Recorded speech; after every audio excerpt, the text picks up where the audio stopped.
Yeah, Josh is a great guy, tremendous athlete, great guy. It's just he's fun to watch. So hopefully not too much fun on Thursday, but yeah, it's always good to see him. Baker Mayfield was the first pick in the 2018 draft. Josh Allen was pick number 7.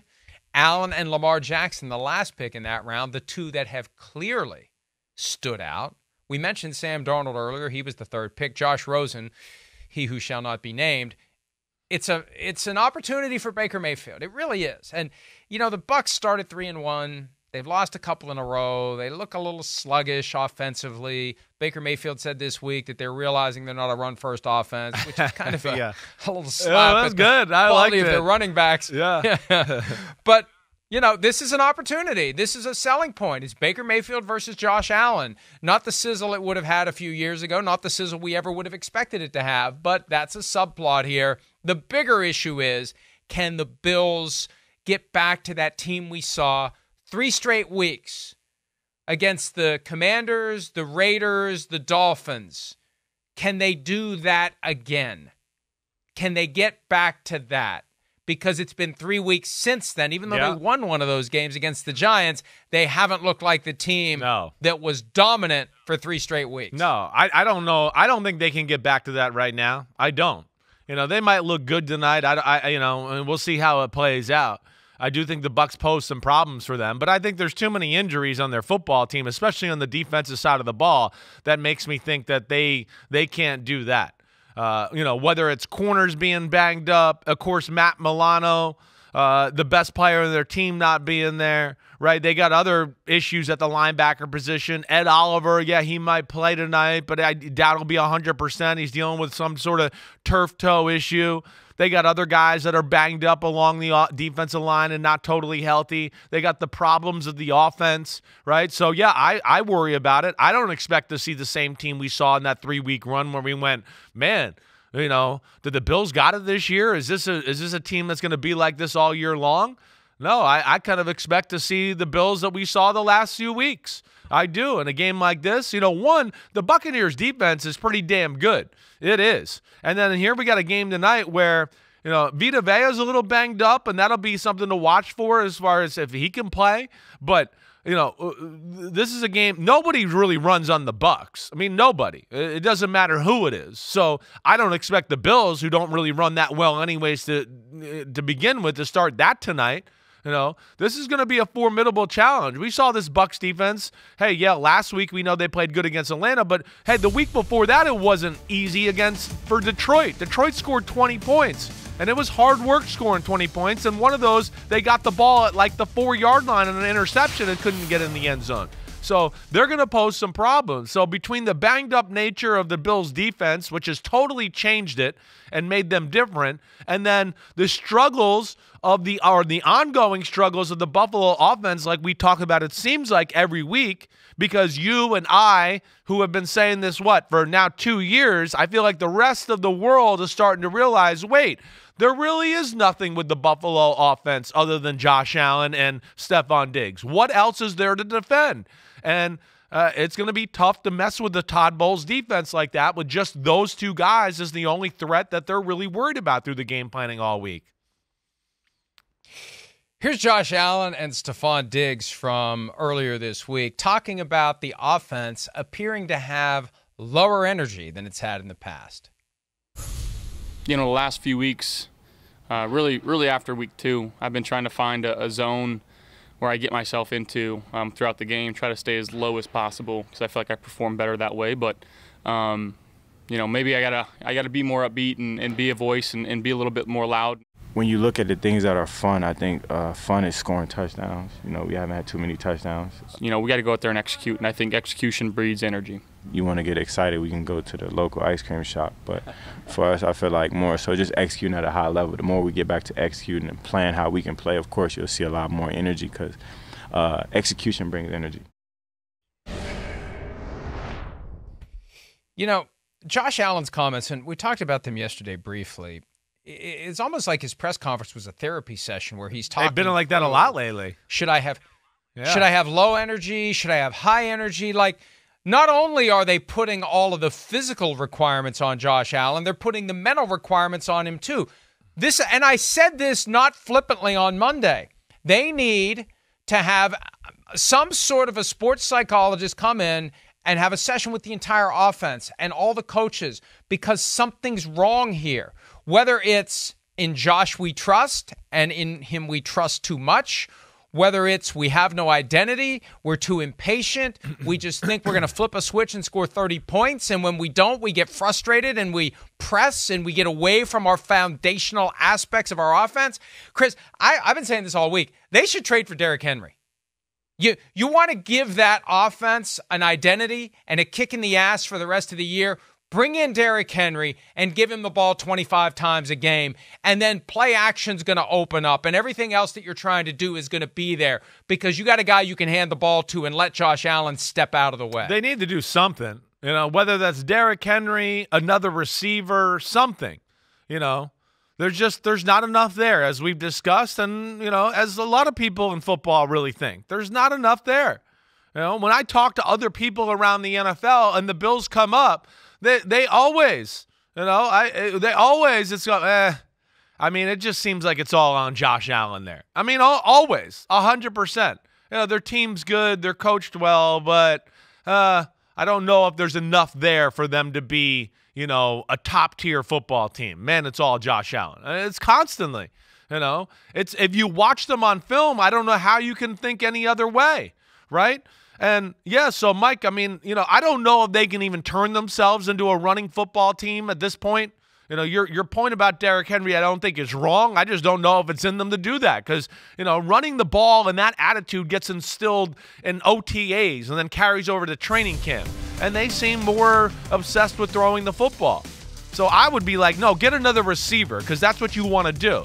But they lack a surgicality element. They are impatient as an offense. Everything goes on Allen. Allen, I think, is, I appreciate his honesty. It's what I love about Josh Allen because he's sitting there going, I'm trying to be low-key and not too energy because then he knows when he's high energy, he probably tries to take over and force balls down the field and make magic happen too much. So he's trying to find that kind of serenity now spot to where he's thinking clearly and doing that. But the problem is, and they both allude to it a little bit, they're what gets their energy going? It's the highlight plays. That's what gets them going. It's the Josh Allen magic moments. It's the 70-yard laser down the field. And we've seen for 3 weeks in a row, as you heard me say on Monday, where teams go, you're not going to throw it deep, and we're going to make it hard on you scrambling and making magic. And then after that, we don't think your offense is all that tough to defend. And that's been the game plan for the last 3 football teams. Like here it is. It's all about, hey, we covered Diggs. Let's make it hard for him to get around the edge and scramble. Look, they're not even rushing a lot of these teams. They are waiting for him to break the pocket on the edge because they know if we can just keep him inside the pocket, the scheme's not that creative, and if we cover Diggs, there won't be anything else to go to here. And that is why they lack energy because Superman hasn't been able to ignite them the way he usually does with his magical plays. And, it occurred to me as you were explaining that. If they're committed, if the defenses are committed to taking away the 70-yard lasers to Stephon Diggs, and they've got a short week this week, so there isn't much they can do. Right. From whatever that was on Sunday against the Patriots to Thursday night. But they'll have 10 days on the back end. We'll see them next Sunday night in Cincinnati. Yeah. Bills, Bengals, a rematch of that regular season game last year that were very memorable for all the wrong reasons, but they come back to town this year. And I almost feel like what they should do is go back and look at every snap last year for the Kansas City Chiefs offensively. Yeah, I hear you. Post Tyreek Hill. Right. Right. What are the Chiefs doing to move the ball without the guy that forces you to defend every blade of grass on the field? What are they doing to create patience? What are they doing to create yardage, not points? We got to get yardage. Yardage leads to points, and chunks of yardage leads to opportunities to naturally play action, flea flicker. When an offense is working well and it gets around the 45 of the other team, that's when you see the play action, the flip back to the quarterback, the guy wide ass open down the field because the defense is worried about getting gashed either with a running game or, as you've been saying, if you're not going to run it effectively, do a short West Coast offense passing game. Right. Where you're getting 7-8 yards a clip and you know, Josh Allen's ripping off the short laser, not the long laser, and boom, we got a first down, and boom, we got a first down, and everybody's got to move up now. Exactly. And now we can get them over the top. Right. Is it that hard? No, well. Is it that hard? You know, I don't think their offense is Apparently rooted. it is. Yeah, their offense isn't rooted in some of those, you know, schemes and things they do that way. But yeah, I mean, you're spot on. You know, you used the word identity when we started the segment. That's it. The identity of the Bills is Josh Allen making highlight plays. That's not conducive to going to the Super Bowl and winning a Super Bowl. It's not, you know. The last time I saw a team that was, you know, built on, hey, our quarterback will just to make amazing plays was John Elway. And what did that do? Yeah, he got them to 3 Super Bowls, and they got their ass whooped in all 3 Super Bowls because it was a one-man show to a degree. It just does. It's too hard to do that. And so, yes, there's got to be something else. And as you've said before, good offenses make you do what, Mike? They'd make you defend the whole field.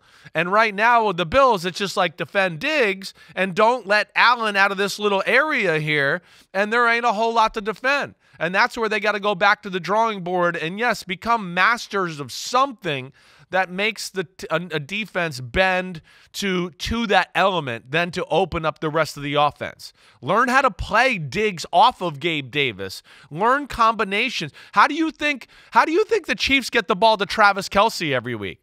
They put him in spots where it's like, it's hard. We got a guy going deep, and he's in the middle, and there's a guy underneath, and they play him off of it. They make the defenses make decisions. Oh, you want to go all in on Kelce? Well, whoa, there goes Valdez-Scantling deep behind him. Now you're in trouble there. Or, hey, we have somebody underneath him too now that you went all on Kelce. Now there's an underneath route that's wide open, and we get 6 or 7 yards there.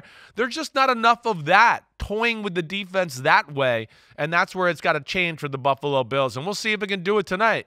I mean, I'll be interested. Todd Bowles and this crew, like I said, it's a better defense than they're statistically look. And I think because of their offensive struggles, that's hurt them a little bit on that side of the ball. I was considering proposing this trade to the Tennessee Titans. James Cook and a third-round pick for Derrick Henry and DeAndre Hopkins. But then I looked at James Cook's numbers this year. He's quietly effective. They just don't use him enough. They don't use it enough. He's averaging 4.8 yards per carry. Right. He's got 12.5 carries per game. That's not enough. This could be your identity offensively. Use him more. Gain yards that way. Get 4 or 5 yards on first down. Throw a quick pass on second down. Get a first down. Move the defense closer. Do it again. Move them closer. And then play action, and Diggs is open for a 30-yard gain or a touchdown. You're right.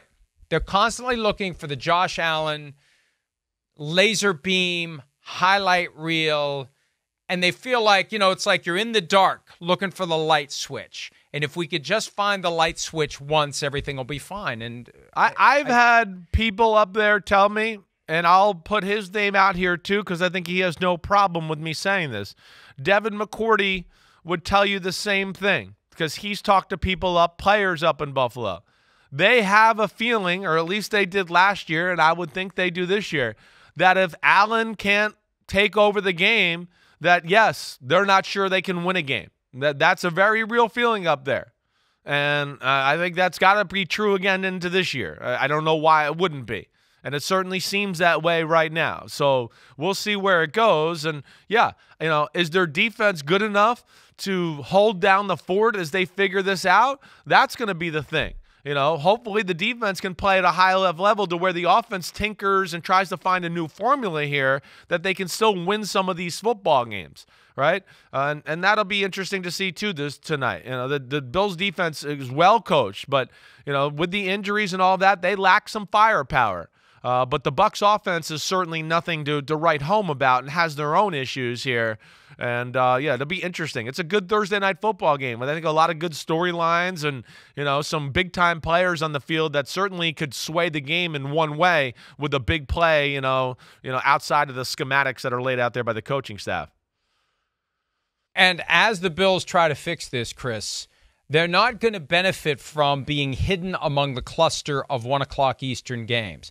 Tonight, prime time, everyone's watching. Right. Next week, Sunday Night Football, everyone's watching. The next week, the Broncos, Monday Night Football. Yes, it's the Broncos, but everyone's watching Monday Night Football. The next week, 4:25, late afternoon, kickoff, Jets, everyone's watching. At the Eagles the next week, 4:25 Eastern, everyone's watching. Bye week after that, the Chiefs, 4:25 Eastern. Say it with me. Everyone's watching. Then the Cowboys. 4:25 Eastern. Then everybody's watching. Come on, you got to finish all of them with that. everybody. And then Saturday night, December 23, Chargers, Peacock. Everybody's watching. They don't have a 1 o'clock game. They don't have a 1 o'clock game until Week 17 when they play the Patriots. That's incredible. That's it. That's unbelievable. Every game until Week 17 is going to be high scrutiny, high stakes. Everyone's watching. And what's the Jenga tower going to do? I waited as long as I could to say it. What's it going to do? It's wobbling, folks. Hi, it's Mike Florio. Thanks for watching PFT on YouTube. Hit subscribe for the latest news and analysis from Pro Football Talk.